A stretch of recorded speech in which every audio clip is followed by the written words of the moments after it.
A reflection for the fourth week of Lent. David. Do not consider his appearance or his height, for I have rejected him. The Lord does not look at the things people look at. People look at the outward appearance, but the Lord looks at the heart. 1 Samuel chapter 16, verse 7. While many countless books and research has been written on birth order, have you considered the ways it plays out in Scripture? In our own families, siblings are aware of how expectations fall differently on each individual. Older children are expected to set a good example for the younger ones, and the younger ones are left to either live up to those examples or learn from the mistakes. It's what you might expect with any family of multiple kids. We expect that of Jesse's many sons. Of course, the oldest should be crowned king. Like Samuel, everything we know of families and birth order and birthrights leads us to this conclusion. But this is not just any king.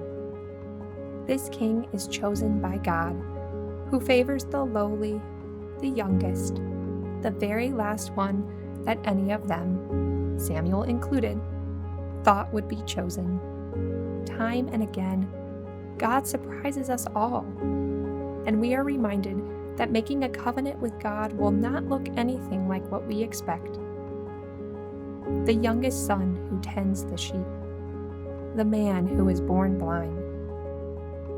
So little is expected of them, yet God chooses them to reveal God's self. God reminds Samuel that humans judge by outward appearance, by that which we see. God, instead, judges by our own hearts, inwardly, by that which we cannot see. Even with the most intentional process of discernment, with pro-con lists and thoughtful, rational conversation partners, our decision-making will always be limited because there will always be an element of unknown, of mystery.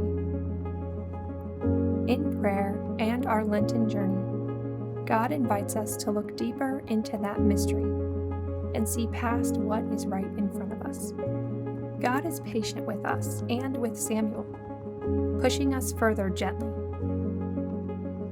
God waits for all of Jesse's sons to be presented, and then asks, "Is this all the sons you have?" At God's prompting, Samuel looks for more and digs a little deeper.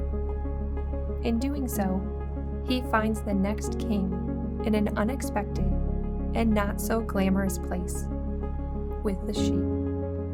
The sheep, those lowly animals who not only need a lot of attention, but are also smelly, dirty, and would be lost were it not for the shepherd who cares for them. God chooses the one who isn't even around to be seen, who is engaged in a role that, while important, is lowly and kept out of the spotlight. Samuel is blind to God's desire for David to serve as king, because he is making assumptions based on human expectations. We all have our blindness spots. It is easy to make assumptions about why someone is unkind, unhappy, poor, homeless, or sick. And sometimes, those our assumptions are not without cause. But they do not invite us to look deeper into the hearts of those we encounter. They do not invite us to see where God is waiting to surprise us.